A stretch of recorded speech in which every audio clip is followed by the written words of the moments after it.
Hello viewers, ICT for today আর multipart HTML টিউটোরিয়ালে আপনাকে শুভেচ্ছা জানাচ্ছি। গত পর্বে আমরা দেখেছিলাম কিভাবে একটি ওয়েব পেজের ছবি দেখাতে হয়। এই পর্বে আমরা এসটিএমএল টেবিল নিয়ে বিস্তারিত আলোচনা করব। এসটিএমএল টেবিল সম্পর্কে জানতে হলে টেবিল রো এবং টেবিল কলাম নিয়ে আপনার ধারণা ক্লিয়ার করতে হবে।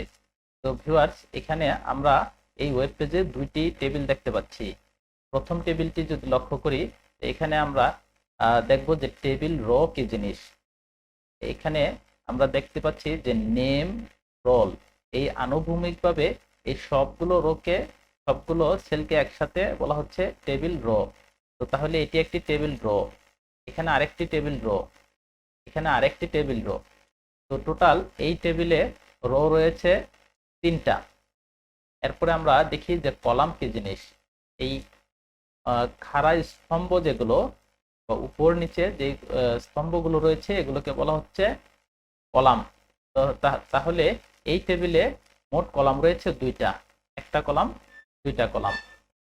আমরা যদি দ্বিতীয় টেবিলে দেখে থাকি, এই দ্বিতীয় টেবিলে রো এবং কলামের সংখ্যা বের করাটা একটু ট্রিকি, তবে রো এবং কলামের সংখ্যা ফিক্সড।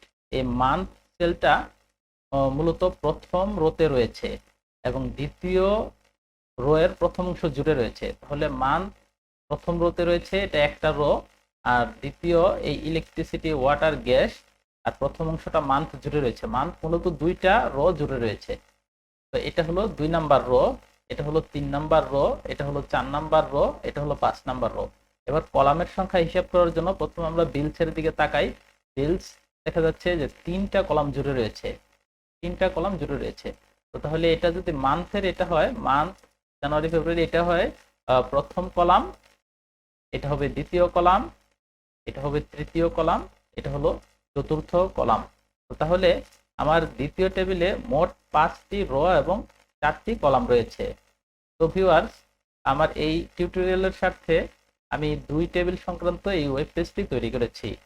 এখন বিহাইন্ড দ্য সিন আমি এই ওয়েব পেজের কোডিং সরিয়ে ফেলবো এবং আমরা শুরু থেকে এই 2টি টেবিল তৈরি করব।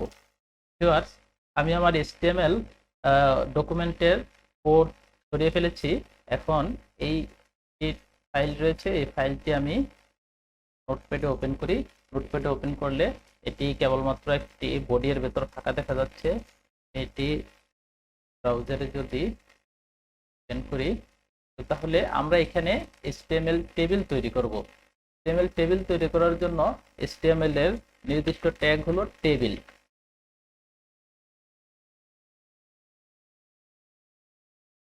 সেভ করে ফেলেছি, এটা ব্রাউজার রিফ্রেশ করলেও কোনো কিছু দেখা যাবে না, কারণ হলো টেবিল এলিমেন্টের মধ্যে তোমার রো আকারে টেবিল সেলগুলো লিখতে হবে। প্রথম টেবিলে আমার ছিল নাম এবং রোল দিয়ে মোট 3টি রো ছিল। তো তাহলে আমি প্রথম রোটা তৈরি করি, টেবিল রো, এর মধ্যে টেবিল রো। এই টেবিল রো এর মধ্যে আমরা এরপরে মূলত টেবিল সেলগুলো তৈরি করব। টেবিল সেলগুলোকে বলা হয় টেবিল ডেটা, টিডি। টিডি টিডি এই প্রথম টিডিতে আমরা লিখব নেম। দ্বিতীয় টিডি আরেকটা তৈরি করে আমরা এখানে লিখব হলো রোল। তো ভিউয়ার্স, আমরা এটা রিফ্রেশ করে দেখি, নেম, রোল, কিন্তু কোনো বর্ডার দেখা যাচ্ছে না। সেজন্য টেবিলের স্টার্ট ট্যাগে আমরা লিখব বর্ডার, একটা অ্যাট্রিবিউট দিয়ে লিখব বর্ডার।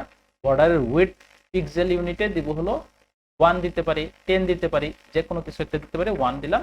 রিফ্রেশ করে দেখি, আমার এই টেবিলে ডাবল করে বর্ডার দেখা যাচ্ছে। প্রকৃতপক্ষে ডাবল করে বর্ডার দেখা যাচ্ছে না, বর্ডারটা প্রত্যেকটা সেলের চারপাশে দেখা যাচ্ছে। দেখুন, এটা একটা সেলের চারপাশে দেখা যাচ্ছে, দ্বিতীয় সেলেরও চারপাশে দেখা যাচ্ছে এবং পুরো টেবিলের বাহিরে দেখা যাচ্ছে। মূলত একটা টেবিল সেল থেকে আরেকটা টেবিল সেলের কিছুটা দূরত্ব রয়েছে। বাই ডিফল্ট এই ব্রাউজারে এটা দেখাচ্ছে 2 পিক্সেল দূরত্ব দেখায়। তা আমরা এটা এই এই যে একটা সেল থেকে আরেকটা সেলের মধ্যে যে দূরত্ব, এটাকে বলা হচ্ছে সেল স্পেসিং। আমরা সেল স্পেসিং 0 করে দিব। একটা সেল থেকে আরেকটা সেলের দূরত্ব সেল স্পেসিং 0। এখন আমরা রিফ্রেশ করে দেখি, এখন পারফেক্ট দেখা যাচ্ছে। আমাদের মনে হচ্ছে যেন একটাই বর্ডার। তো এটা হলো একটা টেবিলের বেসিক স্ট্রাকচার। আপনি প্রথমে এই টেবিলটা দেখে এই টেবিলের স্ট্রাকচারটা মুখস্থ করে ফেলুন। তারপর এখন এইটা হলো প্রথম, দেখি যে এখানে একটা রো এবং দুইটা কলাম তৈরি হয়েছে। তো প্রথম রোটা আমি কপি করি, কপি করে দ্বিতীয় রোটা তৈরি করি। দ্বিতীয় রোটে আমি নাম দিব হলো রোলের পরিবর্তে হবে 1, কারণ হলো এই টিডি এর মধ্যে আমার ইনফরমেশনটা থাকবে। অবশ্যই মাথায় রাখতে হবে টিডি এবং স্ল্যাশ টিডি এর মাঝে ইনফরমেশনটা থাকবে। রিফ্রেশ দিয়ে দেখি আলী দ্বিতীয় রো দেখা যাচ্ছে। এরপরে আমরা চেঞ্জ করি আলীকে আলী, রোলটা চেঞ্জ করে আমরা দিব 2। ওকে, খুব সুন্দরভাবে আমাদের একটি টেবিল তৈরি হয়ে গেছে। কিন্তু আমরা ডেমো টেবিলে দেখেছিলাম যে এই টেবিলের উপরে একটা ক্যাপশন ছিল, স্টুডেন্ট ইনফো। তো টেবিলে ক্যাপশন দেওয়ার উপায় হলো এই স্টার্ট টেবিল ট্যাগ যেটা আছে এটার পরে আমরা একটা ক্যাপশন এলিমেন্ট লিখবো। এখানে লিখবো স্টুডেন্ট ইনফো, বা আমার যা খুশি তা ক্যাপশন দিতে পারি। ক্যাপশন দিয়ে আমি এখন এটাকে রিফ্রেশ দিলাম, স্টুডেন্ট ইনফো। সুন্দরভাবে আমার টেবিল দেখা যাচ্ছে এবং উপরে ক্যাপশন দেখা যাচ্ছে। তো ভিউয়ার্স, এখানে আমি আরেকটা কাজ করতে চাচ্ছিলাম, এটা হলো আমার এইখানে যে নেম এবং রোল, এগুলো মূলত টেবিলের হেডার বা হেডিং। এই টেবিলের নেম এবং রোল এই হেডিং গুলোকে আমি চাচ্ছি একটু বোল্ড বা গাঢ় করে দেখাইতে। সেটা দেখানোর জন্য আমি এই নেম যেই সেলে রয়েছে, যেই টিডিতে রয়েছে, সেই টিডিতে আমি টিডি না দিয়ে দিব, টিডি মানে টেবিল ডেটা না দিয়ে দিব টেবিল হেডিং, টিএইচ। টিএইচ দিয়ে শুরু, টিএইচ দিয়ে শেষ। তারপরে হলো রোলটাকেও আমি বোল্ড করব, সেভ করে দিলাম আমি। একদম পারফেক্ট আমার ডেমো টেবিল যেটা ছিল সেটার মতো হয়ে গেছে। এখন আমরা দ্বিতীয় টেবিলটি তৈরি করব। তো দ্বিতীয় টেবিলটি তৈরি করার জন্য আমি প্রথম টেবিলের স্টার্ট ট্যাগটা কপি করে নিয়ে আসলাম। কপি করে নিয়ে আসে এখানে এটার ক্লোজ ট্যাগও দিয়ে দিলাম। এর মাঝে আমরা কি করব ভিউয়ার্স, এর মাঝে আমরা টেবিল রো গুলো তৈরি করব। টেবিল রো, টেবিল রো, এই টেবিল রোতে আমরা টেবিল সেলগুলো তৈরি করব। প্রথম টেবিল সেলে ছিল মান্থ এবং বিলস।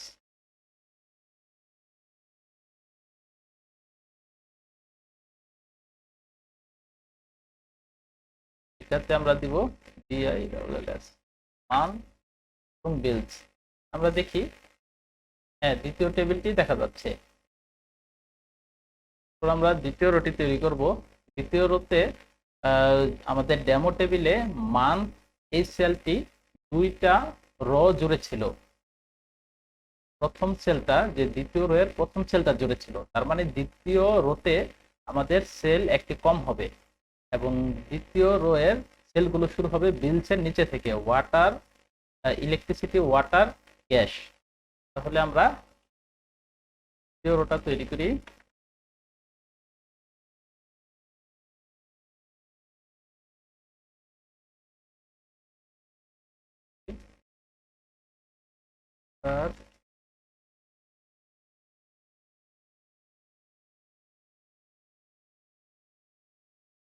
সেভ করলাম, রিফ্রেশ করে দেখি, হ্যাঁ, আমার দ্বিতীয় রোটাও তৈরি হয়ে গেছে। এখন আমি তৃতীয় রো তৈরি করব। তৃতীয় রোতে আমার প্রথমে শুরু হবে মান্থ দিয়ে।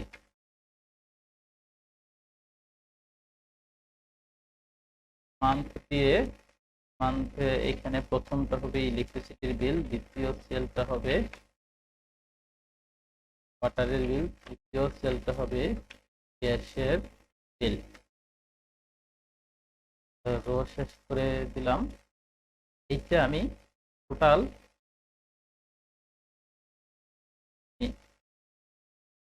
তিনটা, জানুয়ারি, ফেব্রুয়ারি, মার্চ। এখানে আমরা দেখি যে প্রথম মান্থ হলো জানুয়ারি, জানুয়ারি,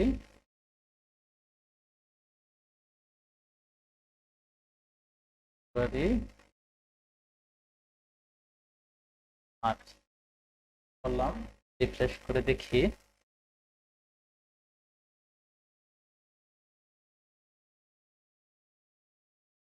এই হলো আমার টেবিল স্ট্রাকচার। তো ভিউয়ার্স, এখানে আমি ভ্যালুগুলো বসানোর আগে দেখি যে মান্থ যেই সেলটা ছিল সেই সেলটা ছিল দুইটা রো জুড়ে। দুইটা রো জুড়ে যদি কোনো সেল থাকে তাহলে এটা আমরা HTML এ বোঝাই হলো সেই টিটির মধ্যে আমরা লিখি রো স্প্যান, মানে একাধিক রো জুড়ে থাকলে রো স্প্যান।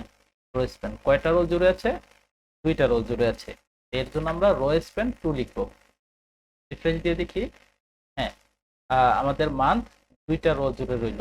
এরপরে আমরা বিলস হলো তিনটা কলাম জুড়ে থাকার কথা, তাহলে এটা হবে কল স্প্যান।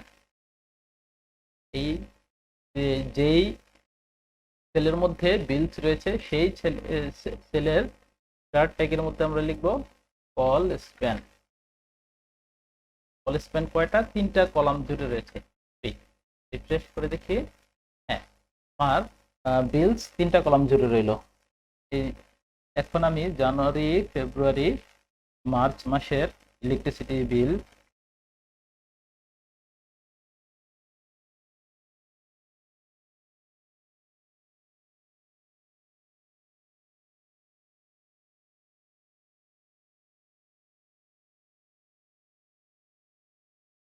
রিফ্রেশ দেই।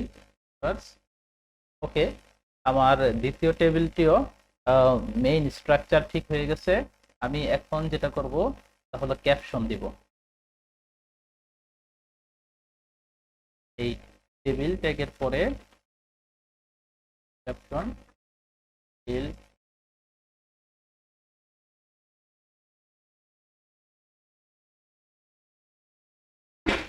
ক্যাপশন তৈরি হয়ে গেল। এখন যেটা করব সেটা হলো আমার এই বিলস লেখাটা সেন্টারে আসেনি। বিলস লেখাটা সেন্টারে আনার জন্য যে কাজটা করতে পারি সেটা হলো এটাকে বলা হয় অ্যালাইনমেন্ট। অ্যালাইন, এইটা বিলস যেই সেলে রয়েছে সেই সেলে আমি অ্যালাইন দিব সেন্টার। এখানে দিয়ে দেই অ্যালাইন বাই GN 1। দিয়ে দেখি সেন্টারে চলে এসেছে।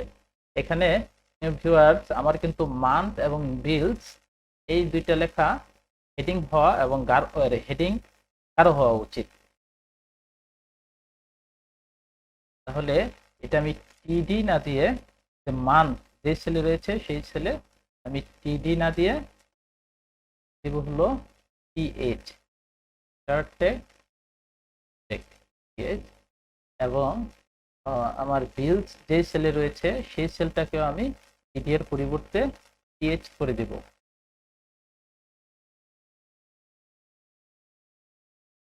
আমি রিফ্রেশ করে দেখি, ওকে নাইস। আরেকটা ব্যাপার লক্ষ্য করুন ভিউয়ার্স, যে আমার এই ইলেকট্রিসিটি লেখাটা দেখুন যে বর্ডারের প্রায় কাছাকাছি চলে এসেছে। মনে হচ্ছে যেন বর্ডার থেকে এই লেখাটার একটু দূরত্ব বাড়াতে পারলে সৌন্দর্য আর একটু বৃদ্ধি পাবে। বর্ডার থেকে লেখার এই যে দূরত্ব, এটাকে বলা হয় সেল পেডিং। সেল পেডিংটা আমরা একেবারে টেবিল ট্যাগের মধ্যে দিয়ে দিব সেল পেডিং। সেল পেডিং এখন সেল পেডিং নেই, আমরা এই সেল পেডিংটা 5 পিক্সেল দিয়ে দিতে পারি। 5 পিক্সেল দিয়ে দিলে এখান থেকে দূরত্ব করে দেবে। রিফ্রেশ করি, নাইস। তো ভিউয়ার্স, এই ছিল আমাদের আজকের টিউটোরিয়াল। আপনি যদি এই চ্যানেলে নতুন হয়ে থাকেন তাহলে প্লিজ সাবস্ক্রাইব করুন এবং নতুন নতুন আপডেট পেতে বেল আইকনটি ক্লিক করে সঙ্গে থাকুন। ভিডিওটি দেখার জন্য ধন্যবাদ।